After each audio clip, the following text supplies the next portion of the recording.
J'ai mal. Je ne peux pas bouger. Les mots s'éraflèrent dans ma gorge, alors que je m'effondrais contre la pierre froide. Mes jambes se dérobaient sous moi, comme celles d'un poulain nouveau-né. Chaque respiration était comme du verre brisé broyant mes côtes. Le goût métallique du sang recouvrait ma langue. La grande salle s'étendait devant moi, incroyablement vaste. Les torches projetaient des ombres dansantes sur les tapisseries d'anciennes batailles. 4 guerriers se tenaient figés autour d'une immense table en chêne, leur plan de guerre abandonné en pleine phrase. Des cartes, des dagues retenant les coins de parchemin, des gobelets de vin fumant dans l'air hivernal, puis le silence. J'ai mal, je ne peux pas bouger. Mon murmure trancha ce silence comme une lame dans la soie. Je vis leurs têtes se tourner, le cuir et l'acier bouger, alors que leur corps puissant s'immobilisait complètement. Le sang qui tachait ma robe de servante déchirée s'assombrissait à chaque battement de cœur. Je n'aurais jamais dû venir ici. Je n'aurais jamais dû ramper dans les couloirs de minuit pour déranger le conseil de guerre du roi Alpha. Mais je n'avais nulle part où aller, nulle part où mourir. Ce que le roi Christopher fit ensuite brisa toutes les lois, rompit toutes les traditions et transforma non seulement mon destin, mais l'âme d'un royaume entier. Voici comment cela s'est passé. Je m'appelle Alina. Je dois le dire d'abord, avant que la douleur ne m'emporte les mots, avant que tout ce qui va suivre ne vous fasse oublier que j'ai un jour été une simple fille avec un nom. J'ai 19 étés. Une servante Oméga dans les cuisines du château qui frottait les sols jusqu'à ce que ses genoux saignent et priait la déesse de la lune de rester invisible. L'invisibilité était synonyme de sécurité. L'invisibilité signifiait que les nobles ne vous remarquaient pas. L'invisibilité signifiait que vous pourriez survivre assez longtemps pour acheter votre contrat de liberté. Peut-être vous échapper vers les villages du Nord où les Omégas pouvaient vivre sans crainte. Mais l'invisibilité requiert une planification minutieuse lorsque votre corps vous trahit. Les suppresseurs de chaleur coûtaient 3 mois de salaire. Des herbes amères préparées par la guérisseuse du château. Bues à chaque nouvelle lune pour maintenir ma nature d'Oméga en dormance, pour masquer mon odeur, pour me protéger des alphas qui voyaient les Omégas comme une propriété, un plaisir, des choses à utiliser et à jeter. J'économisais pour la prochaine dose. Il me manquait 2 semaines. C'est alors que mon corps décida qu'il n'attendrait plus. Les chaleurs me prirent pendant la préparation du repas du soir, soudaines et vicieuses comme une tempête d'hiver. Ma peau brûlait, mon odeur s'épanouit dans la cuisine comme des fleurs sauvages et du miel, impossible à cacher. Les autres servantes la sentirent en premier. Leurs yeux s'écarquillèrent de pitié et de peur. Puis l'intendant en chef, Marcus, entra. C'était un bêta, ce qui le rendait plus cruel que la plupart des alphas. Les bêtas en voulaient à leur nature intermédiaire, ni assez puissante pour commander, ni assez vulnérable pour mériter protection. Marcus déchargeait ses ressentiments sur ceux qui lui étaient inférieurs, surtout les Omégas. « Toi !» Sa voix trancha le vacarme de la cuisine comme une lame de boucher. « Toi en chaleur, ma fille, depuis combien de temps caches-tu ta nature ?» J'ai essayé de fuir. Geste insensé, désespéré, inutile. Il m'attrapa par la natte au pied des escaliers de la tour, sa poigne écrasante. « Sale vermine d'Oméga menteuse !» gronda-t-il. « Tu crois que tu peux travailler dans le château du roi, manger le pain du roi et cacher ce que tu es? Tu crois que tu as des droits ?» Je lui dis que j'avais payé le prix de mon contrat, que je travaillais honnêtement, que je ne faisais de mal à personne. Il rit, puis il me traîna sur 3 volets de marche en pierre et me jeta en bas. Je me souviens du premier impact, mon épaule heurtant la pierre. Le second, mes côtes craquant comme des branches sèches. Les 3e, 4e, 5e, se fondant tous en une avalanche d'agonie. Puis plus rien que le sol froid et le goût du cuivre. Quand je me suis réveillée, Marcus était parti. La tour était vide. Mon corps hurlait à chaque respiration. Quelque chose était brisé en moi, plus profondément que les côtes. Quelque chose qui faisait de chaque mouvement une sensation de mort. Mais je ne pouvais pas rester là. Il reviendrait, ou il enverrait d'autres personnes, ou je me viderais simplement de mon sang sur la pierre et deviendrais une autre servante sans nom disparue dans la nuit. Alors j'ai rampé, à travers des couloirs vides, dépassant les rondes de garde que j'avais mémorisées en 2 ans de servitude invisible, par des passages de service que les nobles ne voyaient jamais.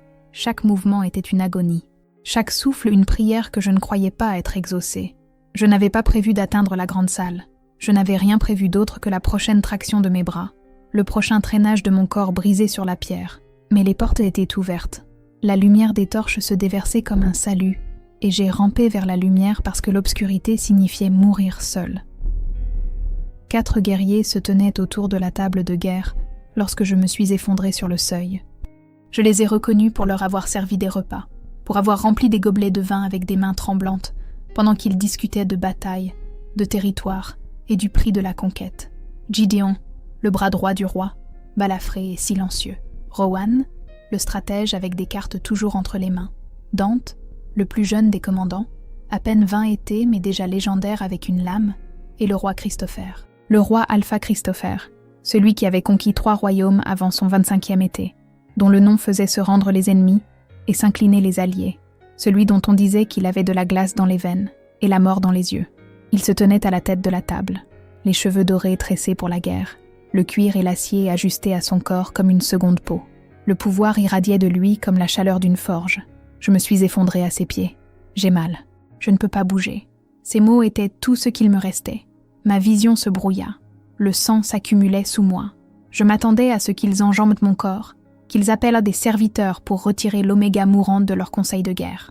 Au lieu de cela, le roi Christopher tomba à genoux à côté de moi. La grande salle devint absolument silencieuse. Un roi alpha ne s'agenouillait pas. Pas pour les serviteurs, pas pour les omégas, pas pour quoi que ce soit d'autre que le couronnement et les rites funéraires. Mais il s'agenouilla à côté de moi, dans mon sang et ma respiration brisée. Et quand il parla, sa voix contenait quelque chose que je n'avais jamais entendu d'un alpha auparavant. De la douceur. Qui t'a fait ça? Je m'attendais à ce que des gardes me transportent au quartier des serviteurs. Peut-être l'aile des guérisseurs si j'étais chanceuse.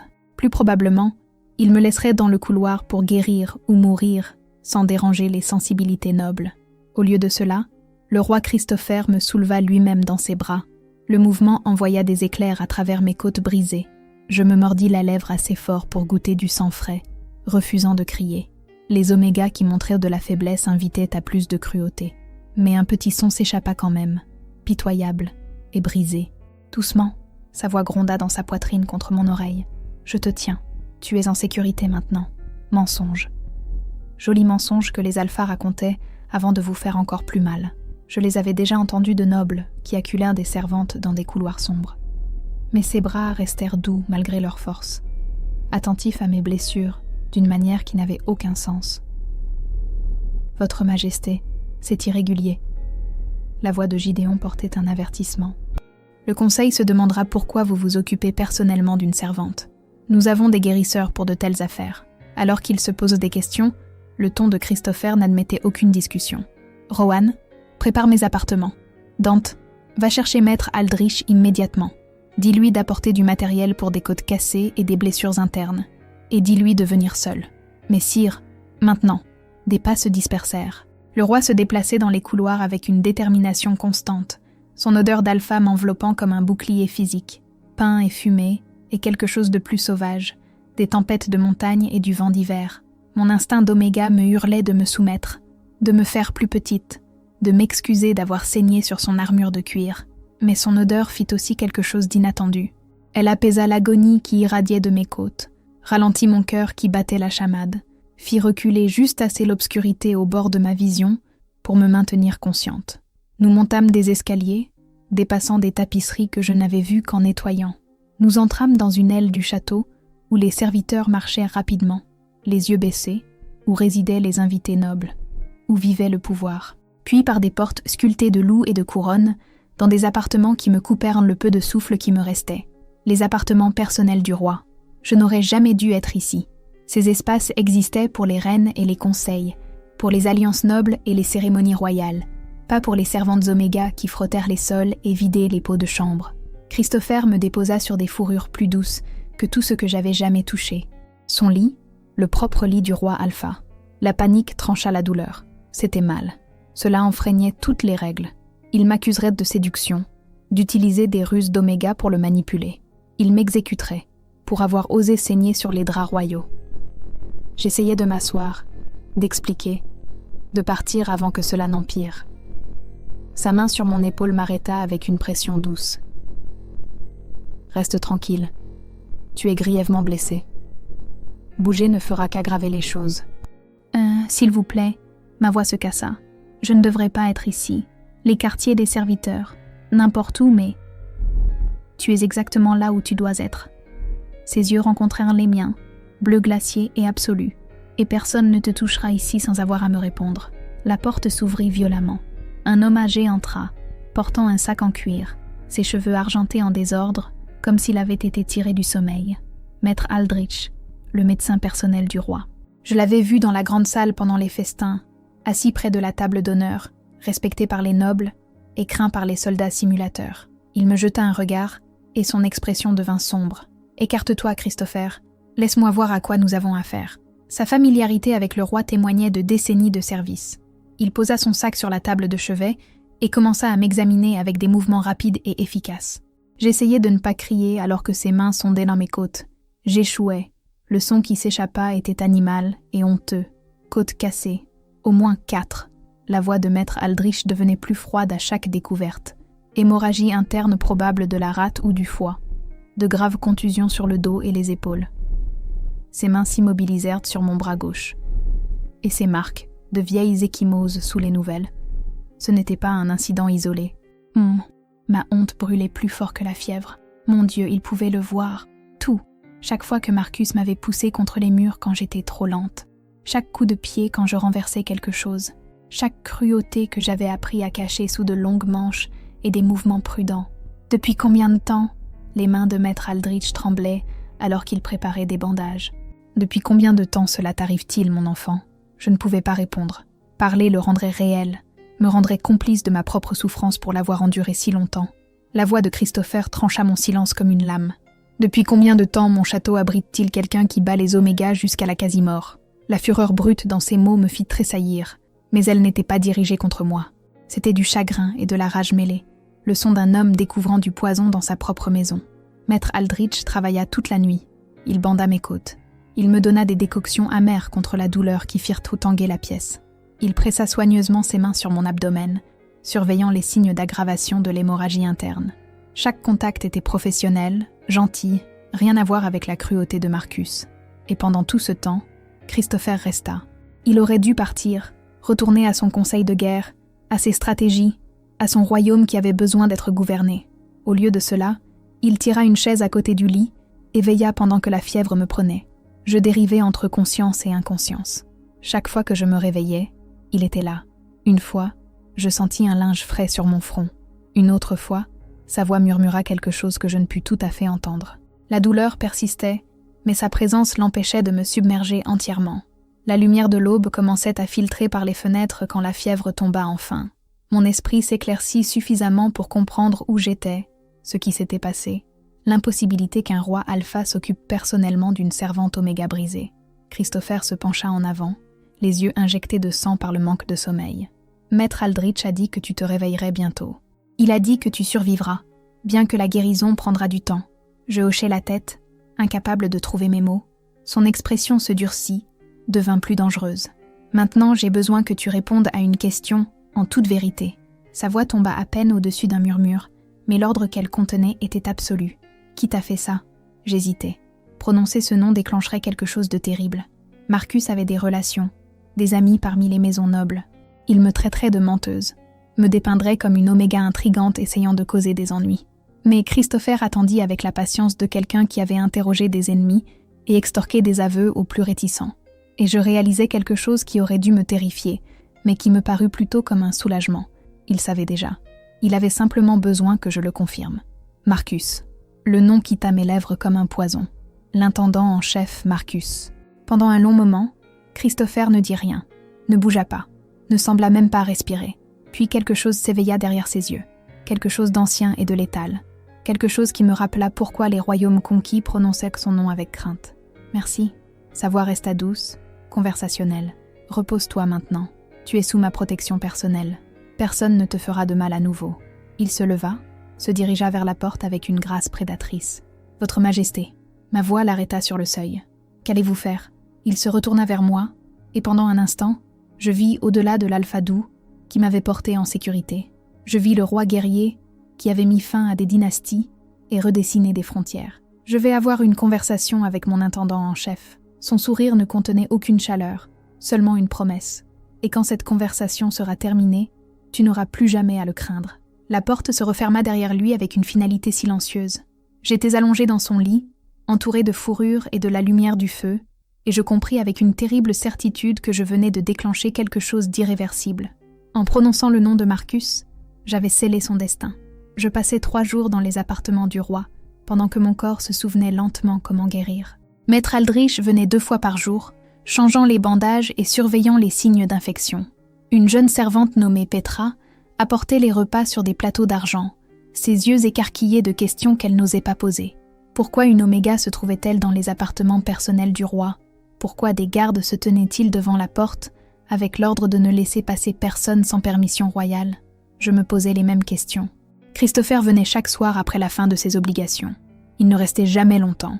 Vérifiait simplement que j'avais tout ce dont j'avais besoin, que les potions contre la douleur fonctionnaient, que la peur n'était pas revenue en son absence.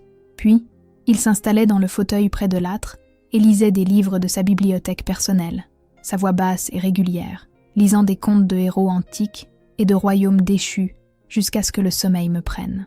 Cela ressemblait à un rêve, à quelque chose qui se briserait à mon réveil. Le 4e matin, Gideon et Rowan entrèrent, le visage taillé dans la pierre. J'étais assise pour la première fois, les côtes protestant, mais c'était gérable. Petra venait d'apporter le petit déjeuner, du pain tendre et du miel, des luxes que je n'avais jamais goûtés dans les quartiers des serviteurs. Je reposai le plateau en voyant leur expression. Gideon parla le premier, son visage balafré soigneusement neutre. Le roi nous a demandé d'enquêter sur vos accusations concernant l'intendant en chef Marcus. Nous avons passé 3 jours à interroger des serviteurs, à examiner des registres, à suivre des murmures que tout le monde entendait, mais que personne n'osait prononcer à voix haute. Je me préparais aux accusations, à ce qu'ils disent que j'avais menti, que Marcus était respecté, que la parole d'une Oméga ne valait rien contre un homme de sa position. Au lieu de cela, la voix de Gideon devint dure comme le fer en hiver. Nous avons trouvé 6 autres femmes. Les mots frappèrent comme un poing mes côtes à peine guéries. Rowan s'avança, un dossier en cuir à la main. 6 servantes Oméga qui ont travaillé dans ce château au cours des 4 dernières années.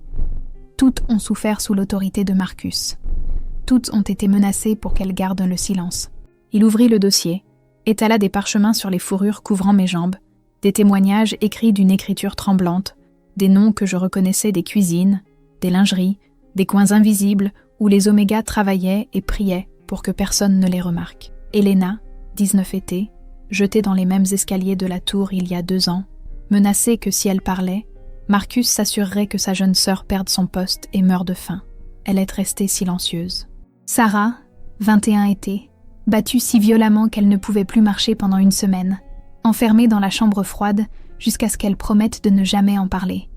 Mira, Cassandra, Lyra, Théa, 7 d'entre nous au total. Cette femme Oméga, que Marcus avait brutalisée pendant que le château vaquait à ses occupations, pendant que les nobles festoyaient dans la grande salle, pendant que le roi conquérait des royaumes, et ne savait jamais que le poison gangrenait sa propre maison. Mes mains tremblaient en lisant leurs mots, leur douleur écrite en lettres soignées, enfin exprimée après des années de silence forcé. Mais ce n'est pas le pire.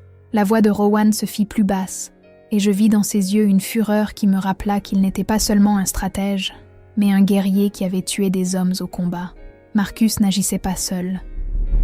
Gideon produisit une autre liasse de documents, des registres financiers. Nous les avons trouvés cachés dans les appartements privés de Marcus, des registres de paiement remontant à 3 ans. Je ne compris pas tout de suite. Puis je vis les dates, les montants, les noms associés à chaque transaction. Lord Blackwood, Lord Heron, Lady Morwen. Mon estomac se glaça. Il le payait. Les mots de Rowan étaient secs, précis, chacun atterrissant comme une lame. Des membres nobles du conseil royal payaient à Marcus pour un accès privé aux servantes Oméga. De l'or en échange d'1 heure, parfois d'une nuit, avec des femmes vulnérables qui n'avaient aucun pouvoir de refuser. Je pensais avoir connu la cruauté. Je pensais que Marcus me jetant dans les escaliers était le comble de ce à quoi le mal pouvait ressembler. J'avais tort. C'était systématique, rentable, protégé par les personnes mêmes qui faisaient les lois et rendèrent la justice. 14 transactions sur 3 ans, le doigt de Gideon traça des entrées dans le registre. Parfois la même Oméga plusieurs fois. Marcus organisait la rencontre, assurait l'intimité et garantissait ensuite le silence par tous les moyens nécessaires. Menaces, violence. Dans un cas, sa voix se brisa légèrement. Il a dit à une Oméga que sa famille subirait des accidents si elle parlait. Combien ? Ma voix était à peine un murmure. Combien de fois est-ce arrivé avant que quelqu'un ne le remarque enfin ? 14 paiements enregistrés.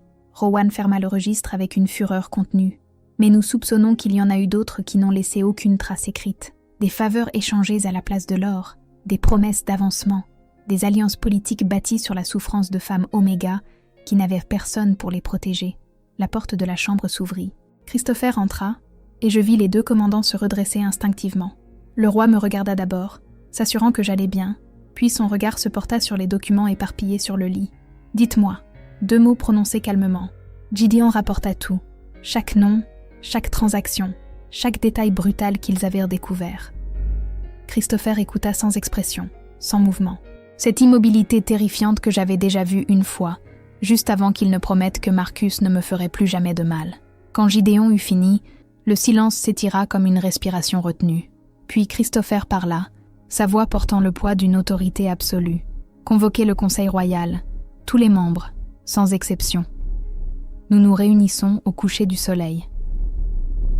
Votre Majesté, le protocole pour les sessions d'urgence exige un préavis de 3 jours, commença Rowan. Je me fiche du protocole. Les yeux de Christopher étaient de glace et de fureur.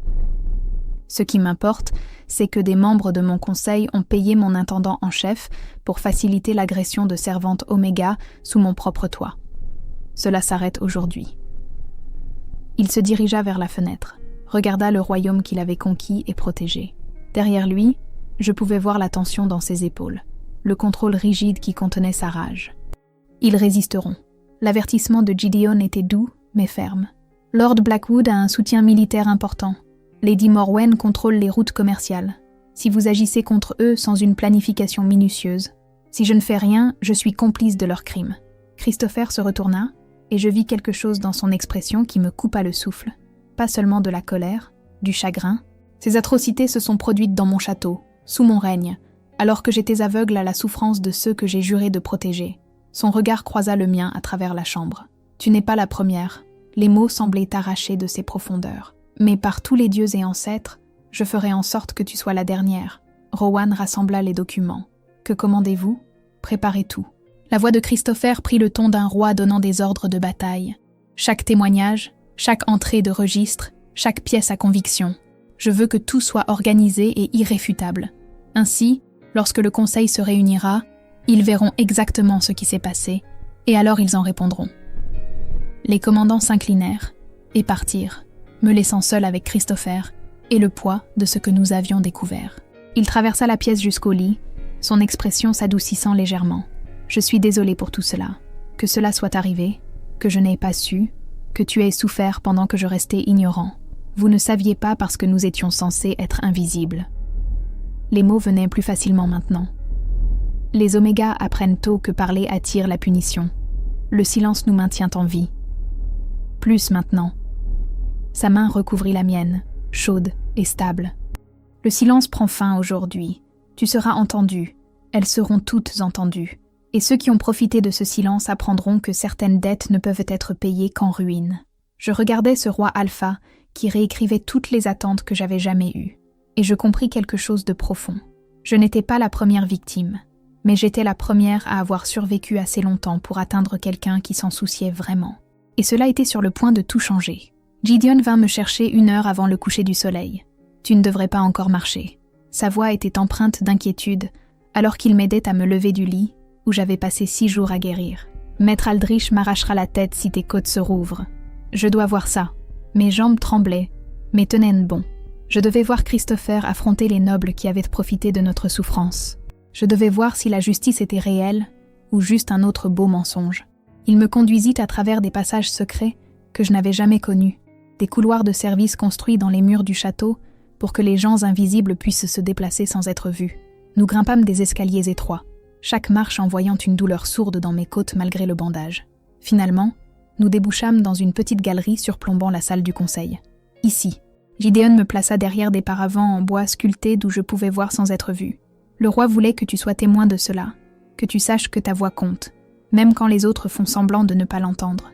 En bas, la salle du conseil se remplissait de seigneurs et de dames en soie et en velours. 30 maisons nobles représentées, chacune commandant des armées, des territoires et des richesses incommensurables. Ils prirent place autour d'une immense table circulaire. Les voix s'élevaient en spéculation sur la raison de leur convocation si urgente. Lord Blackwood était assis à gauche, une montagne d'hommes avec des fils d'argent dans sa barbe noire. Lord Heron en face de lui, plus jeune, beau, le genre de sourire qui cachait la cruauté. Lady Morwen près du bout de la table, sa beauté légendaire, son ambition encore plus. Je les fixais. C'étaient les gens qui avaient payé de l'or pour blesser des femmes comme moi. Les portes de la chambre s'ouvrirent. Christopher entra, flanqué de Rowan et Dante, sa présence réduisant la conversation au silence comme une lame coupant la parole. Il portait ce soir l'apparat royal complet, une couronne d'argent torsadée, une cape portant le sceau du loup du royaume, pas l'alfadou qui s'était assis au chevet de mon lit pour lire. C'était le conquérant, le roi qui avait mis fin à des dynasties. Il prit sa place à la tête de la table, ne s'assit pas, resta simplement là en silence, jusqu'à ce que même les murmures meurent. « Merci d'être venu si rapidement », sa voix porta dans la chambre avec une autorité absolue. « J'ai convoqué cette session d'urgence parce que j'ai découvert quelque chose qui ne peut attendre ni protocole ni procédure. » Rowan s'avança, plaça les dossiers en cuir sur la table, commença à distribuer des documents à chaque membre du conseil. « Qu'est-ce que c'est ?» La voix de Lord Blackwood gronda. « Des registres financiers, des témoignages. Quelle affaire nécessite un tel drame ? L'affaire d'abus systématiques se produisant à l'intérieur de ces murs de château. » Le ton de Christopher resta neutre. Pendant des années, sous mon propre toit, des servantes Oméga ont été brutalisées. Et pire, cette brutalité a été facilitée et profitée par des membres de ce même conseil. La chambre éclata. Absurde. Lady Morwen se leva, le visage rouge de colère. Vous nous convoquez ici pour discuter de la discipline des serviteurs ? C'est indigne de... Asseyez-vous. 2 mots prononcés calmement, mais porteurs d'un tel commandement que Lady Morwen retomba sur sa chaise comme si elle avait été frappée. Christopher attendit que le silence revienne. Lisez les documents devant vous. Lisez les témoignages de cette femme Oméga. Lisez les registres financiers montrant les paiements effectués à l'intendant en chef Marcus. Puis dites-moi que c'est indigne de nous. Je regardais les nobles feuilleter les pages, leurs expressions allant de l'horreur sincère à une fureur soigneusement contrôlée. Certains n'avaient pas su, mais d'autres, leurs visages révélaient leur culpabilité par la tension autour de leurs yeux, la façon dont ils serraient trop fort le parchemin. C'est une invention. Lord Heron jeta ses documents sur la table. La parole de servante Oméga contre des nobles respectés. N'importe quel tribunal rejetterait cela comme de la calomnie. C'est précisément pourquoi les abus ont continué sans contrôle. La voix de Rowan trancha la chambre. Parce que des hommes comme vous savaient dit que personne ne croirait des victimes dont le seul crime était d'être né Oméga. Lord Blackwood se leva, sa carrure massive intimidante. Même si ces accusations étaient vraies, et je ne concède pas qu'elles le soient, en quoi cela regarde-t-il la couronne comment les nobles mènent leurs affaires privées, ce que nous faisons avec les serviteurs à notre service ? Ils ne sont pas à votre service. La voix de Christopher devint glaciale. Ce sont des serviteurs du château sous ma protection, et ce qui leur a été fait n'était pas des affaires privées, c'était une agression systématique, profitable et protégée. Il se déplaça autour de la table avec une grâce prédatrice, s'arrêta directement devant Lord Blackwood. Vous avez payé Marcus 6 fois, 3 femmes différentes. Le dernier paiement remonte à 2 mois. Le visage de Lord Blackwood devint violet. Vous osez m'accuser ? J'ai servi ce royaume pendant 30 ans. Mes armées ont sécurisé vos frontières du sud. Je ne resterai pas ici à être interrogé comme un criminel de droit commun par un roi qui dorlote les Oméga. Oh, alors peut-être auriez-vous dû y penser avant de commettre des crimes comme un prédateur de droit commun. Christopher se tourna pour s'adresser à tout le conseil. Je déchois Marcus de son poste avec effet immédiat. Il sera jugé pour ses crimes. Et ceux qui l'ont payé céderont des terres d'une valeur égale pour dédommager ses victimes. La chambre explosa de nouveau. C'est de la folie. La beauté de Lady Morwen se tordit de rage. Vous ne pouvez pas redistribuer des terres nobles à des serviteurs. Le précédent seul déstabiliserait. Le précédent selon lequel les nobles peuvent acheter l'accès à des Oméga vulnérables. La voix de Christopher claqua comme un fouet. Ce précédent doit être détruit. Votre Majesté, s'il vous plaît. Un seigneur plus âgé se leva, son ton conciliant. Nous comprenons votre colère. Peut-être une compensation monétaire, des excuses formelles, des réformes pour prévenir de futurs incidents. Ils céderont leurs terres. Le ton de Christopher n'admettait aucune négociation. Les victimes recevront des biens, la sécurité et les moyens de construire des vies libres de toute peur. C'est la justice. C'est un suicide politique. Lord Heron frappa du poing sur la table. La moitié du conseil retirera son soutien. Nos armées retourneront sur leur territoire. Vous déclencherez une guerre civile pour des servantes Oméga. Alors qu'il en soit ainsi, la chambre devint absolument silencieuse. Christopher se tenait devant eux, Ce roi Alpha qui avait conquis des royaumes grâce à une brillante stratégie et à de prudentes alliances, qui comprenait la politique, le pouvoir et l'équilibre délicat requis pour régner. Et il mettait tout cela de côté pour nous. J'ai bâti ce royaume sur la force. Sa voix porta jusqu'au moindre recoin de la chambre, sur la conquête, les alliances et des décisions calculées. Mais à quoi sert la force si je ne l'utilise que pour protéger ceux qui ont déjà le pouvoir? À quoi sert la justice si elle ne s'applique qu'à ceux qui sont assez nobles pour la mériter? Il posa les 2 mains sur la table, se pencha en avant. Vous pensez que je crains la guerre civile? J'ai mené 7 guerres et les ai toutes gagnées. Vous pensez que je crains de perdre vos armées? J'ai conquis la moitié de ce royaume avec 1/3 des forces que vous commandez. Vous pensez que je crains les conséquences politiques de choisir la pitié plutôt que la tradition? Sa voix baissa jusqu'à devenir plus dangereuse. Je ne crains rien, sauf de devenir le genre de dirigeant qui laisse des innocents souffrir parce que c'est pratique, parce que c'est rentable, parce que c'est traditionnel. C'est de la folie. La voix de Lord Blackwood tremblait de rage. Les Omégas sont des serviteurs. Ils n'ont aucun droit à la propriété, aucun droit d'exiger la justice de leurs supérieurs. C'est l'ordre naturel des choses. L'ordre naturel des choses? Le rire de Christopher ne contenait aucun humour. L'ordre naturel qui permet aux forts de brutaliser les faibles. L'ordre naturel qui rend la cruauté rentable. Cet ordre naturel prend fin aujourd'hui, dans mon royaume, sous mon règne. Lady Morwen se leva, sa voix glaciale. Alors vous régnez seule, votre majesté. La maison Morwen retire son soutien. Nous retournerons sur nos territoires et attendrons qu'un roi plus sage prenne le trône. Plusieurs autres nobles se levèrent avec elle. Les menaces non dites mais claires. Christopher les regarda avec cette terrible immobilité. Puis il prononça 5 mots qui resteraient dans les annales pendant des générations. Ceci se termine maintenant. Par mon décret, le pouvoir émanait de lui par vagues. Pas seulement la domination alpha, mais quelque chose de plus fondamental. L'autorité absolue d'un roi qui avait décidé que la pitié importait plus que la politique, que la justice valait n'importe quel prix. Ceux qui souhaitent sépartir peuvent le faire. Sa voix était sans appel. Prenez vos armées, retournez sur vos territoires. Mais sachez ceci, tout noble qui profite de l'abus des Omégas, tout seigneur qui traite les vulnérables comme une propriété, toute maison qui s'oppose à ce décret se retrouvera face à tout le poids de la couronne. Pas dans la négociation, pas dans le compromis, dans la guerre. Il se redressa de toute sa hauteur. Je suis Christopher, roi alpha de ces royaumes. J'ai mis fin à des dynasties et redessiné des frontières, et je réduirai en cendres chaque maison corrompue avant de permettre à ce mal de continuer. La chambre retint son souffle, puis lentement, un seigneur plus âgé se leva, Lord Castellin, dont la fille était une Oméga. Votre Majesté a raison, cela doit cesser. La maison Castellin soutient votre décret. Un autre noble se leva, puis un autre, pas tous, mais assez. Lord Blackwood fixa Christopher avec une haine pure. Vous le regretterez. Non. Le sourire de Christopher ne contenait aucune chaleur. C'est vous qui le regretterez. Gideon. Mettez Lord Blackwood, Lord Heron et Lady Morwen en état d'arrestation. Ils resteront les invités de la couronne jusqu'à ce que leur transfert de terre soit terminé. C'est un emprisonnement illégal. C'est la justice. Christopher leur tourna le dos. Le renvoi ultime. Et elle n'a que trop tardé. De ma galerie cachée, je regardais les nobles se disputer, rager et menacer. Je regardais Christopher rester impassible face à la tempête qu'il avait déchaînée. Et j'ai enfin compris. Il ne faisait pas que me protéger. Il déclarait que les Omégas comptaient, que notre douleur avait de la valeur, et que l'ancien ordre de la cruauté déguisée en tradition était terminé. Quoi qu'il advienne ensuite, guerre ou paix, loyauté ou rébellion, il nous avait choisis, et les royaumes ne seraient plus jamais les mêmes. Ils amenèrent Marcus dans la salle du trône, 3 jours après la session du conseil. Je me tenais à côté du trône de Christopher, encore bandé, mais plus confiné au lit. Il m'avait demandé si je voulais assister à cela, m'avait donné le choix de rester à l'écart, de laisser la justice suivre son cours sans me forcer à affronter à nouveau mon bourreau. J'ai choisi de regarder. La salle du trône se remplit de courtisans et de nobles, ceux qui avaient soutenu le décret de Christopher et ceux qui restaient par peur plutôt que par loyauté.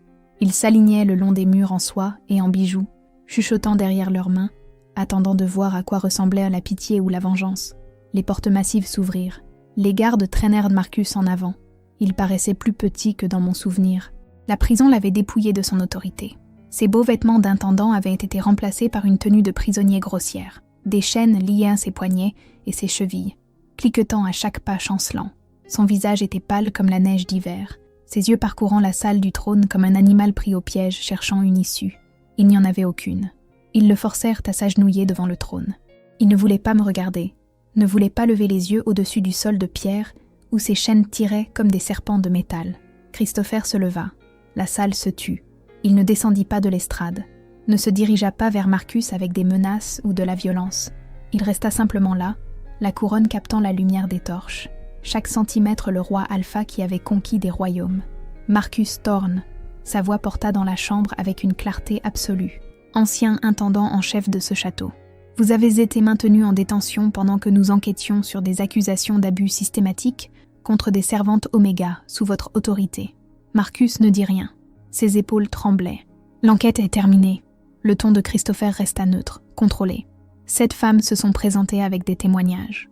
Des registres financiers prouvent que vous avez accepté des paiements de nobles en échange de leur fournir un accès à ces femmes. 14 transactions enregistrées, probablement plus qui n'ont laissé aucune trace écrite. Pourtant, Marcus garda le silence. Nous avons trouvé des preuves de passage à tabac, de menaces contre les familles, d'isolement intentionnel des victimes pour assurer leur silence.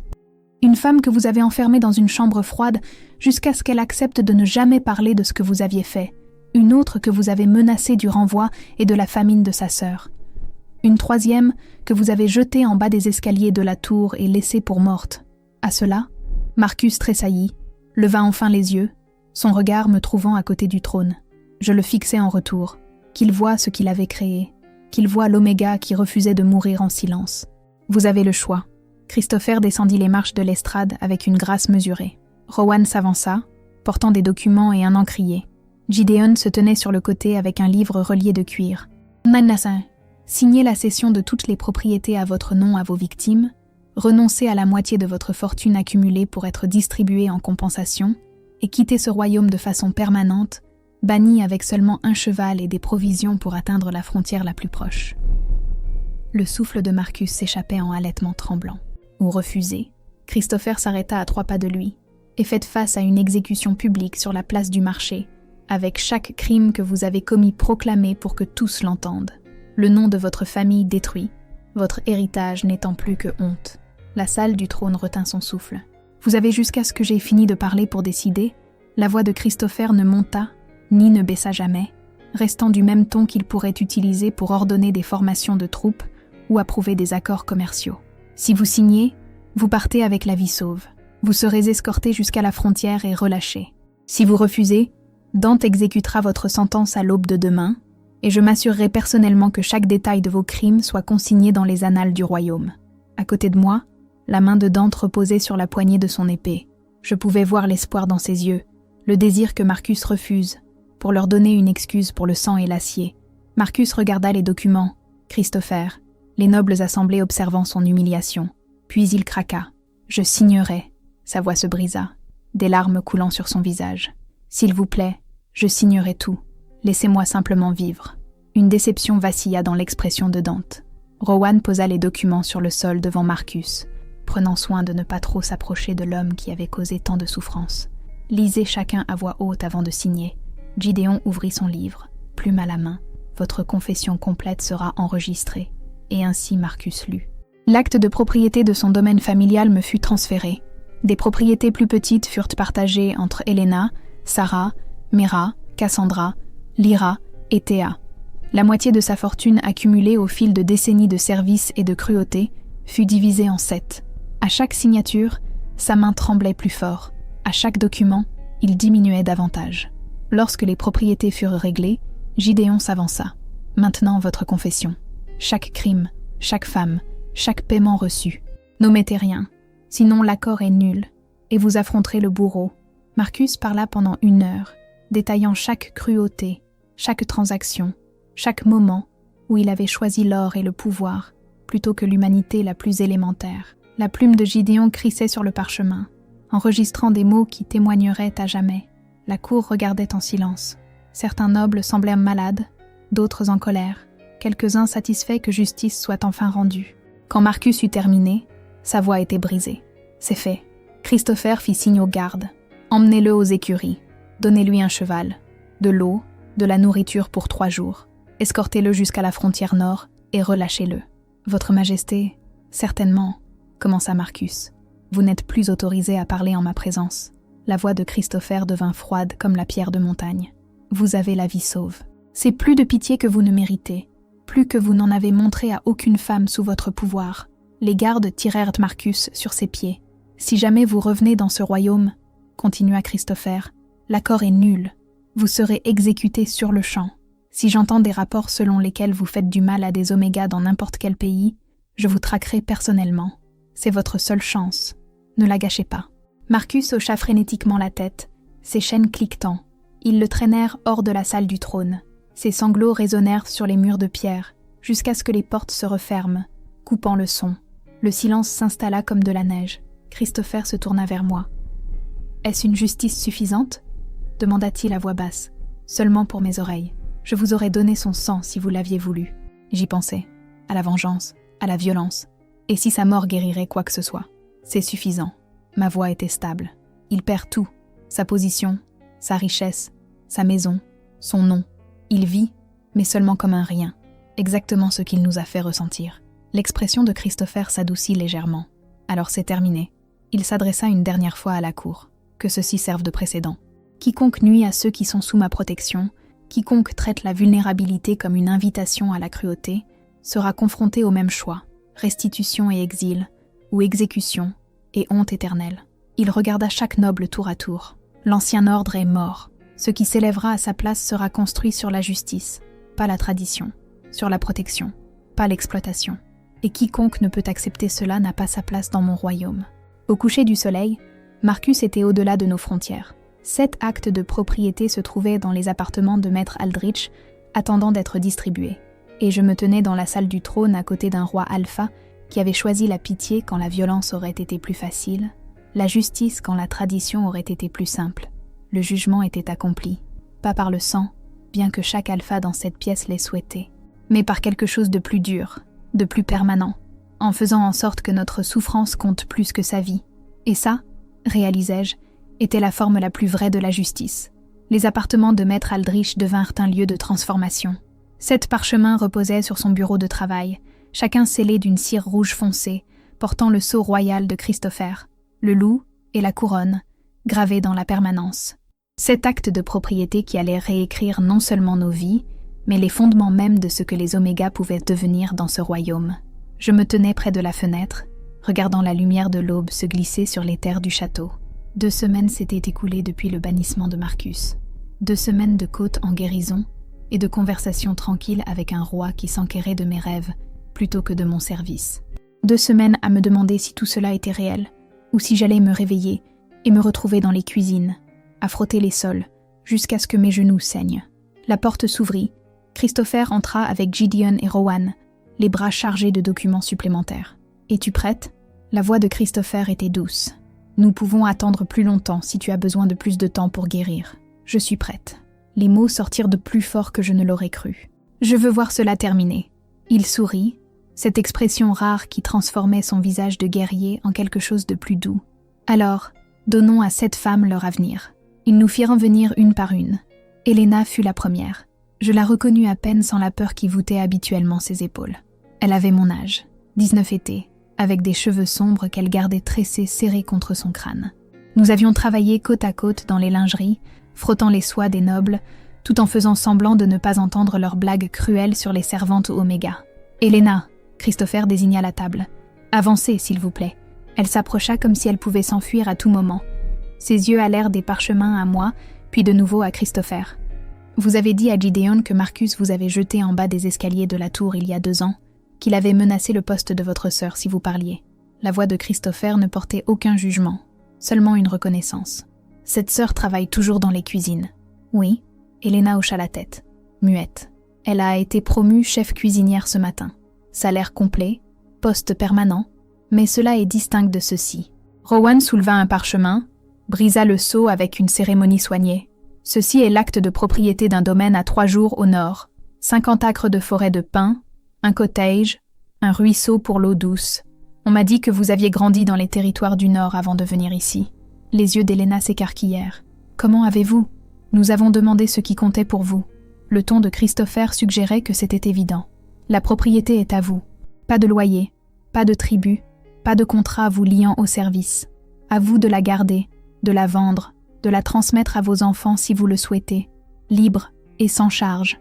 Elena prit le parchemin avec des mains tremblantes, fixa les mots écrits en écriture formelle, le sceau qui en faisait la loi. « Je possède ça ».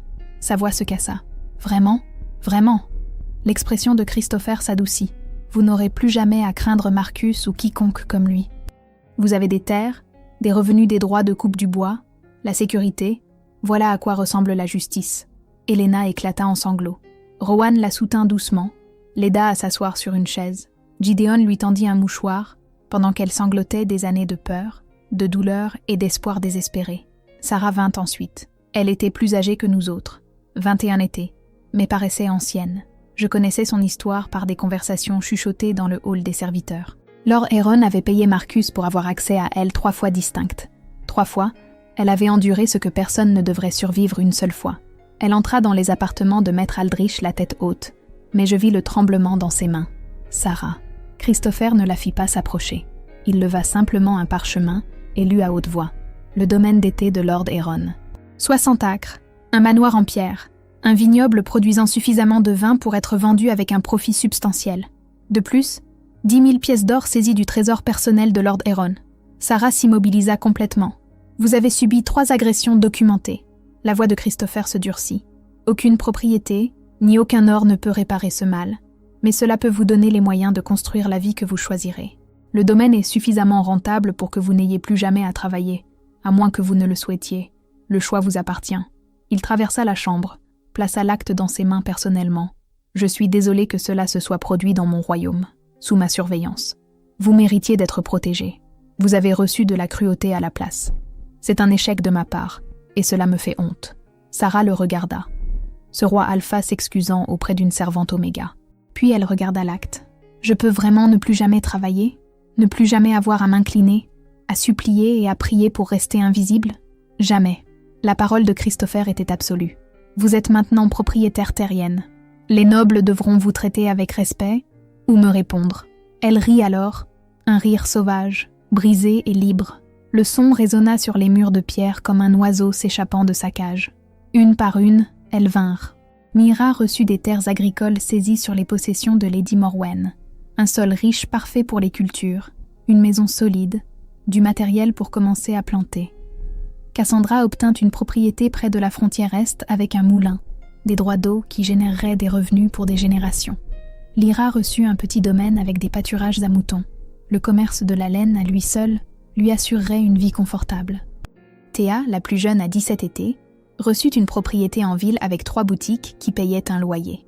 Un revenu stable, respectable, sûr. Chaque femme entrait effrayée et repartait transformée, non seulement par la propriété, mais par la reconnaissance que notre souffrance comptait, que la justice pouvait être réelle au lieu d'être juste un mot que les nobles utilisaient pour maintenir le contrôle.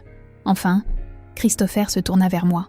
J'avais attendu, regardant chaque femme découvrir son avenir, regardant des siècles de tradition s'effondrer en quelque chose qui ressemblait à de l'espoir.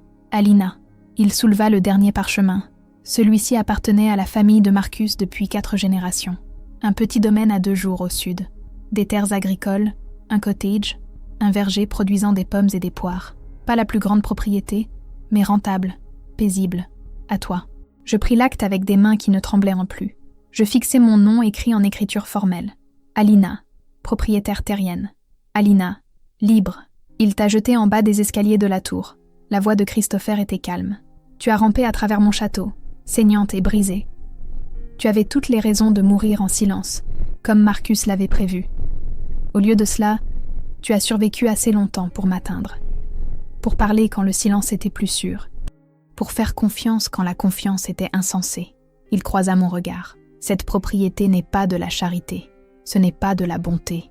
C'est ce que tu as gagné en refusant de disparaître. En survivant quand survivre était la chose la plus courageuse que tu pouvais faire. Je regardais les autres femmes debout dans les appartements de Maître Aldrich. 7 servantes Oméga qui avaient frotté les sols ensemble, qui avaient chuchoté du réconfort dans les coins sombres, qui avaient enduré des cruautés que nous ne disions jamais à voix haute. Maintenant, nous tenions des actes de propriété, tenions des avenirs, tenions la preuve que la souffrance pouvait être répondue par autre chose que plus de souffrance. Christopher nous fit signe vers la porte. « Venez, la grande salle est prête. Je veux que toute la cour soit témoin de cela. » Non, mais nous marchâmes dans des couloirs où nous nous étions autrefois déplacés, invisibles et silencieuses. Mais cette fois, les gardes hochèrent la tête avec respect. Les nobles s'écartèrent. Des serviteurs qui avaient travaillé à nos côtés dans les cuisines nous chuchotèrent des mots d'espoir. La grande salle était remplie de courtisans. La même salle où je m'étais effondrée 2 semaines plus tôt, où Christopher s'était agenouillé à côté de moi et m'avait demandé qui m'avait fait du mal. Nous entrâmes ensemble, 7 femmes Oméga flanquant notre roi. La voix de Christopher retentit, claire et absolue. Ces femmes ont été blessées sous mon toit, par mon intendant en chef et des nobles en qui j'avais confiance. Ce mal ne peut être effacé, mais il peut être réparé. Il désigna nos actes. Chacune de ces femmes possède désormais une propriété saisie à ceux qui leur ont fait du mal. Chacune est une propriétaire terrienne, avec tous les droits en vertu de la loi du royaume. Chacune sera traitée avec le respect et la dignité qu'elles ont toujours mérité, mais qui leur ont été refusées. La cour nous dévisagea. 7 Oméga, qui avaient été invisibles, soudainement visibles, soudainement importantes. Que ceci soit le nouvel ordre. Les mots de Christopher portèrent le poids de la loi. Dans mon royaume, la vulnérabilité n'est pas synonyme de jetable. La souffrance sera répondue par la justice. Et quiconque nuit à ceux qui sont sous ma protection perdra tout ce qu'il chérit. Il nous regarda alors, et je vis quelque chose dans ses yeux qui me coupa le souffle. Pas de pitié, pas de charité, de la reconnaissance. Nous voyant comme des personnes dignes de protection, non pas malgré notre nature d'Oméga, mais simplement parce que nous existions. Nous nous tenions dans cette grande salle, tenant des parchemins qui prouvaient dès que nous comptions. Marcus s'était enfui avec rien d'autre que la honte. Les nobles qui avaient profité de notre douleur avaient perdu des terres et leur statut, et nous restions, avec des propriétés, avec des avenirs, avec la connaissance que parfois, rarement, la justice n'était pas seulement un mot, mais une action qui transformait des vies. 7 femmes Oméga, 7 actes de propriété et des siècles de tradition s'effritant en quelque chose qui ressemblait presque à de l'espoir. Pourtant, les nouvelles voyageaient plus vite que les corbeaux. En 1 semaine, chaque recoin du royaume sut ce qui s'était passé. Le roi Alpha avait donné des terres à des servantes Oméga, avait dépouillé des nobles de leurs propriétés, avait banni son intendant en chef et réécrit des siècles de tradition parce que 7 femmes avaient dit qu'elles avaient été blessées. Les réactions scindèrent le royaume comme une hache dans le bois. 3 maisons nobles retirèrent entièrement leur soutien, emballèrent leur cour et retournèrent sur leur territoire, envoyant des lettres officielles déclarant Christopher inapte à régner. Trop tendre, disait-il, trop préoccupé par les serviteurs pour maintenir un ordre convenable. Un roi qui accordait plus de valeur au témoignage d'un Oméga qu'au privilège d'un noble était un roi qui avait oublié ce que signifiait la force. Laissez-les partir. Christopher lut leurs lettres dans son bureau pendant que j'étais assise à proximité, encore trop blessée pour le voyage vers ma nouvelle propriété. Un royaume construit sur la souffrance des vulnérables mérite de tomber. Mais vous avez besoin de leurs armées. Je gardai ma voix soigneusement neutre, ne voulant pas outrepasser mes droits. Et si les territoires du Sud se rebellent? Et si... Alors je m'en occuperai.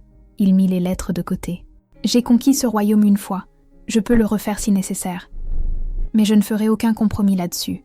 Pas pour des raisons de convenance politique. Pas pour personne. D'autres réponses arrivèrent, rapides et écrasantes. Lord Castellin, dont la fille était Oméga, envoya un serment de loyauté éternelle ainsi qu'une lettre personnelle remerciant Christopher d'avoir rendu le royaume plus sûr pour son enfant. Lady Ashford, qui avait un petit-fils Oméga, fit don de fonds pour établir un refuge pour les Oméga fuyant les abus. De plus petites maisons avec des membres de la famille Oméga qu'elles avaient de cacher dans la honte se sentirent soudainement assez en sécurité pour les reconnaître publiquement. Les gens du commun réagirent encore différemment. Gideon apporta des rapports des marchés et des villages. « Les mères pleurent dans les rues », dit-il un soir, pleurant de soulagement que leurs enfants Oméga puissent avoir un avenir au-delà de la servitude et de la peur. Rowan ajouta ses observations. « J'ai entendu un marchand dans la basse ville parler de vous à sa fille, Votre Majesté, lui disant que même les rois peuvent choisir la pitié, que le pouvoir n'exige pas la cruauté. » Christopher écouta ces rapports avec une expression que j'apprenais à lire. Pas de la fierté exactement. Plutôt comme quelqu'un qui découvre qu'il pourrait être digne de la couronne qu'il portait. Le château lui-même se transforma. Les serviteurs Oméga qui avaient traversé les couloirs, invisibles, marchaient soudain avec le dos plus droit. Pas audacieux, pas encore, mais moins courbés par la peur. Le personnel de cuisine chuchotait mon nom comme un talisman. La fille qui a survécu, celle qui a atteint le roi. Je voulais leur dire que je n'étais pas spéciale, que j'avais simplement été trop brisée pour ramper ailleurs. Mais Petra, la jeune servante qui apportait mes repas, n'était pas d'accord. « Tu as été courageuse. » Elle posa le plateau du dîner avec une révérence soignée. « Tu as parlé quand parler signifiait mourir. Ça compte, mademoiselle Alina. » Mademoiselle. Pas seulement Alina, pas la servante ou l'oméga ou la chose invisible. Mademoiselle. Le scandale de ma résidence continue près des appartements du roi offrait un divertissement sans fin aux courtisans qui n'avaient rien de mieux à discuter. Elle vit dans les appartements des invités, chuchotait-il derrière des mains parfumées, près des appartements de Sa Majesté, sans chaperon, inconvenant. Elle se remet de blessures presque mortelles, rétorquèrent d'autres. Où d'autres devraient-elles rester? Dans les quartiers des serviteurs où elle a été attaquée? Ainsi, les murmures me suivaient dans les couloirs. Certains cruels, la plupart simplement curieux. Une servante oméga résidant dans l'aile noble, mangeant sur des assiettes en argent, lisant des livres de la bibliothèque royale. Cela aurait dû sembler déplacé, comme porter des vêtements qui ne m'allaient pas. Au lieu de cela, j'avais l'impression de respirer librement pour la première fois. Christopher venait chaque soir après la fin de ses devoirs. Il frappait toujours, attendait toujours la permission d'entrer dans mes appartements. De petites politesses que les nobles tenaient pour acquises, mais que je n'avais jamais connues de la part d'un alpha. « Comment vont les côtes ?» demandait-il, s'installant dans le fauteuil près de l'âtre qui était devenu sa place habituelle. « Mieux, moins de douleur quand je respire. » Maître Aldrich dit encore une semaine avant que je puisse voyager en toute sécurité. « Bien. » Puis il sortait un livre de sa collection privée. « Ce soir, j'ai apporté de la poésie des territoires du Nord. J'ai pensé que tu apprécierais. » Nous lisions ensemble, sa voix profonde donnant vie à des mots anciens, des histoires de héros et de batailles. Oui, mais aussi des contes plus calmes, des fermiers et des premières neiges, des mers et des récoltes, des vies simples vécues avec dignité. Entre les poèmes, nous parlions. Pas de mon service ou de son royaume au début. Des sujets plus sûrs. Quels aliments je préférais, si j'aimais mieux l'hiver ou l'été. De petites choses qui nous rappelaient à tous les deux que j'étais une personne, pas seulement une victime à protéger ou un problème à résoudre. Progressivement, les conversations s'approfondirent. Je lui parlais de ma mère, morte de fièvre 5 ans auparavant, comment elle avait été oméga aussi, mais forte. Comment elle m'avait appris à lire en secret parce qu'elle disait que la connaissance était la seule chose qu'il ne pouvait pas vous prendre. Il me parla de son père, un roi dur qui accordait plus de valeur à la conquête qu'à toute autre chose. Comment Christopher avait appris à gouverner par la peur, parce que c'était le seul modèle qu'il connaissait. Comment il se demandait parfois s'il était capable d'être autre chose qu'une arme pointée sur des problèmes. Vous êtes plus que ça. Les mots s'échappèrent avant que je puisse les retenir. Vous avez choisi la pitié quand la violence aurait été plus facile. Cela demande de la force aussi. Son expression changea. Vulnérable d'une manière que je soupçonnais peu de gens d'avoir jamais vue. J'ai passé toute ma vie à apprendre à être dur, inflexible. Les rois qui se soucient trop font des erreurs, disait mon père. Montrer de la faiblesse et les ennemis l'exploiteront. J'ai réfléchi à cela, à la différence entre faiblesse et compassion. Peut-être que votre père avait tort, peut-être que se soucier n'est pas une faiblesse, peut-être que c'est la seule chose qui rend le pouvoir digne d'être détenu. Et puis Christopher resta silencieux un long moment, puis doucement. Tu es sage au-delà de ton âge, Alina. Je suis Oméga. Nous apprenons tôt à lire les gens, à comprendre ce qu'ils veulent vraiment dire sous leurs mots. C'est ainsi que nous survivons. Tu ne devrais pas avoir à simplement survivre. Sa voix était pleine de conviction. Tu devrais pouvoir vivre, rêver, devenir ce que tu souhaites sans crainte. De quoi rêvez-vous ? demandai-je. Les rois doivent aussi rêver. Il me regarda avec des yeux qui contenaient des siècles de solitude.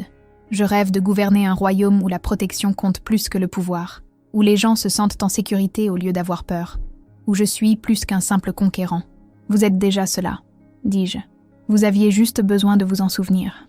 Le royaume se transformait autour de nous pendant que nous étions assis dans cette chambre chaque soir, à parler, à lire, devenant lentement quelque chose qu'aucun de nous n'avait prévu.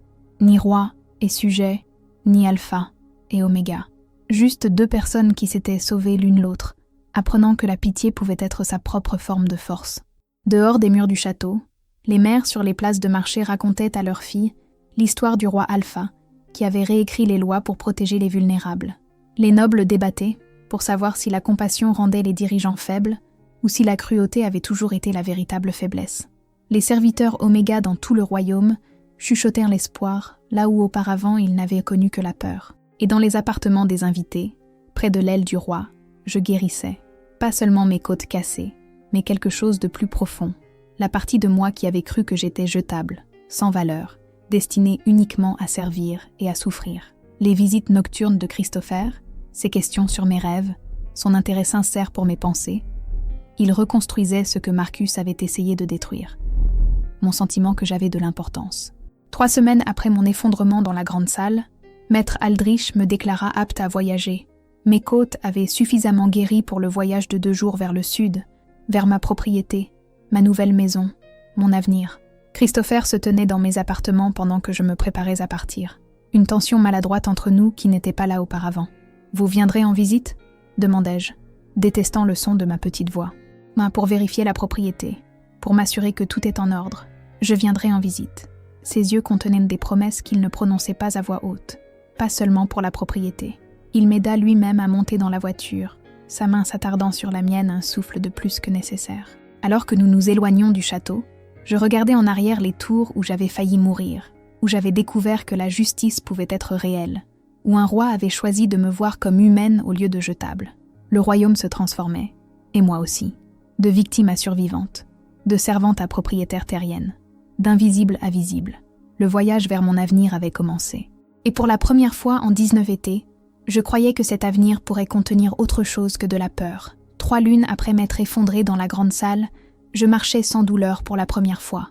Non pas les mouvements prudents de quelqu'un protégeant des côtes cassées, non pas les respirations superficielles de quelqu'un craignant que son corps ne le trahisse à nouveau. Je marchais comme une personne qui possédait ses propres pas, son propre avenir, sa propre vie. Christopher m'accompagna à mon domaine, insistant pour chevaucher à côté de ma voiture, plutôt que d'envoyer des gardes. Nous traversâmes la campagne printanière, s'éveillant de l'emprise de l'hiver. Des fleurs sauvages parsemaient les prairies de pourpre et d'or. Les fermiers travaillaient leurs champs, s'arrêtant pour s'incliner au passage du roi Alpha, leurs yeux s'écarquillant en voyant une Oméga dans une belle voiture à côté de lui. Le voyage dura 2 jours. Nous séjournâmes dans une auberge la première nuit, et Christopher insista pour que je prenne la meilleure chambre pendant qu'il montait la garde devant ma porte, me protégeant encore, même ici, même lorsque Marcus était loin, au-delà des frontières. Le 2e après-midi, nous atteignîmes le sommet d'une colline, et je la vis, ma terre, 50 acres s'étendant, verts et dorés sous un ciel clair, un verger lourd de fleurs de pommier, des champs prêts à être plantés, et au centre, un cottage, petit mais robuste, avec des murs de pierre et un toit de chaume, de la fumée s'élevant de la cheminée où quelqu'un l'avait préparée pour mon arrivée. Je possédais cela. La pensée ne cessait de se répéter.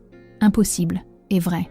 Une Oméga, qui autrefois frottait les sols du château jusqu'à ce que ses genoux saignent, possédait maintenant une propriété, ne payait aucun tribut, ne répondait à aucun maître cruel. Libre. Christopher descendit de cheval le premier, puis m'aida à descendre de la voiture avec une courtoisie attentive. Sa main s'attarda sur la mienne, un souffle de plus que nécessaire. Nous traversâmes le verger ensemble, les fleurs de pommier dérivant comme de la neige autour de nous. Il me montra les bornes de la propriété, m'expliqua le système d'irrigation, me montra où les anciens propriétaires avaient prévu de s'agrandir, mais n'avaient jamais terminé. « C'est à toi d'en faire ce que tu souhaites. » Sa voix portait une certitude tranquille. « Cultive-le toi-même, embauche des ouvriers, loue la terre à d'autres. Le choix t'appartient entièrement. » Je touchai un pommier, sentant l'écorce rugueuse sous ma paume. Réel, solide, mien. Le cottage était parfait. Une pièce principale avec une cheminée, une chambre plus petite pour dormir, une cuisine avec de vraies fenêtres, des meubles simples déjà disposés, du linge propre sur le lit, des pots de conserve dans le garde-manger, des cadeaux des fermiers voisins qui avaient entendu qu'une femme Oméga possédait maintenant la propriété et voulait me souhaiter la bienvenue. Je me tenais sur le seuil de ma maison et sentis quelque chose se briser dans ma poitrine. Pas de la douleur cette fois, autre chose, de la joie peut-être, ou de l'espoir, ou la réalisation que j'avais survécu quand survivre semblait impossible. Christopher se tenait à côté de moi, ce roi Alpha, qui avait réécrit les lois pour me sauver, moi et 6 autres. Tu sais, ma protection continue, pas par obligation, mais par choix. Je sais, je me tournais pour lui faire face. Vous avez choisi la pitié plutôt que la tradition, la justice plutôt que la commodité. C'était la chose la plus honorable qu'un dirigeant puisse faire. C'était la seule chose que je pouvais faire tout en pouvant me regarder dans le miroir. Il me regarda avec ses yeux bleus glaciers qui avaient appris la douceur. Les autres femmes s'épanouissent, tu sais, Gideon envoie des rapports. Raconte-moi. Je voulais l'entendre. J'avais besoin de savoir que nous avions toutes trouvé un avenir. Elena a ouvert une maison de guérison dans les territoires du Nord. Elle utilise les herbes de la forêt comme sa mère le lui a appris. Sarah a fondé une école pour les enfants Oméga, leur apprenant à lire et à écrire. Meera a établi un sanctuaire pour les Oméga fuyant les abus, leur offrant un refuge sûr. Les autres cultivent, commercent, construisent des vies qu'elles choisissent au lieu de vie qu'on leur impose. 7 femmes, 7 avenirs qui n'auraient jamais dû être possibles. Et toi ? Christopher s'approcha, sa voix baissant pour devenir plus intime. Que vas-tu construire ici, Alina ? Je ne sais pas encore. L'honnêteté semblait juste. Peut-être que je cultiverai. Peut-être que j'ouvrirai mes portes aux Oméga qui ont besoin de repos. Peut-être que j'apprendrai simplement à vivre sans peur. Cela semble assez ambitieux. Il sourit. Rare et sincère. Puis-je venir en visite ? Pas en tant que roi vérifiant un décret royal, mais en tant que... Il fit une pause, cherchant ses mots. En tant que quelqu'un qui veut te voir t'épanouir. Mon cœur fit quelque chose de compliqué dans ma poitrine. En tant qu'ami ? En tant qu'ami. En tant que tout ce que tu souhaites que je sois. Sa main trouva la mienne, chaude et stable. J'ai réécrit les lois pour la justice, mais je suis restée à ton chevet pour quelque chose de tout à fait différent. Je regardais ce roi Alpha, qui s'était agenouillé à côté de moi quand j'étais mourante, qui avait choisi de me voir comme humaine au lieu de jetable, qui venait chaque soir lire de la poésie et s'enquérir de mes rêves. Alors oui, ma voix sortit, forte et claire. Venez aussi souvent que vous le souhaitez, en tant que Christopher, pas seulement en tant que roi. Son soulagement était visible. Merci, Alina. Nous nous tenions sur mon seuil, regardant le soleil peindre la campagne d'or et d'ambre. Derrière nous, 6 autres femmes construisaient des avenirs. Devant nous, un royaume apprenant lentement que la pitié était une force, que la protection importait plus que la tradition. Et entre nous, quelque chose de fragile et de nouveau. Le début de ce que nous pourrions devenir, quand les titres n'avaient pas d'importance, quand Alpha et Oméga ne signifiaient rien d'autre que 2 personnes qui s'étaient à sauver l'une l'autre. J'avais rampé dans les couloirs de minuit, en m'attendant à mourir. Au lieu de cela, j'ai trouvé le salut d'une source improbable. Un roi dangereux qui a choisi l'honneur plutôt que la commodité, la justice plutôt que le profit, la pitié plutôt que toutes les règles qui disaient que les gens comme moi ne le méritaient pas. Parfois c'est suffisant, parfois c'est tout. Je me suis tournée vers Christopher, cet homme qui avait réécrit un royaume pour 7 femmes qui n'importaient à personne d'autre que lui. Prêt à voir le reste de la propriété, il m'offrit son bras comme si j'étais une dame, pas une ancienne servante. Montre le chemin, c'est ta terre, ton avenir. Je suis juste privilégiée d'en être témoin. Nous marchions à travers les fleurs de pommier et le soleil de printemps, et je compris quelque chose de profond. Je n'étais plus une victime, j'étais une survivante, une propriétaire terrienne, une femme avec des choix, et quoi qu'il advienne ensuite, je l'affronterais non pas comme quelqu'un de jetable, mais comme quelqu'un qui comptait. Parce que parfois, contre toute attente, la justice est réelle. Et parfois, elle change tout. Avant de partir, dites-moi d'où vous regardez. Et si cette histoire a touché votre cœur, si le voyage d'Alina de servante brisée à propriétaire terrienne vous a fait croire en la justice, laissez une note. Votre soutien nous aide à créer plus d'histoires, où les vulnérables trouvent protection, où la pitié l'emporte sur la cruauté, et où l'amour grandit dans les endroits les plus inattendus. Qu'en avez-vous pensé ? Laissez vos réflexions ci-dessous.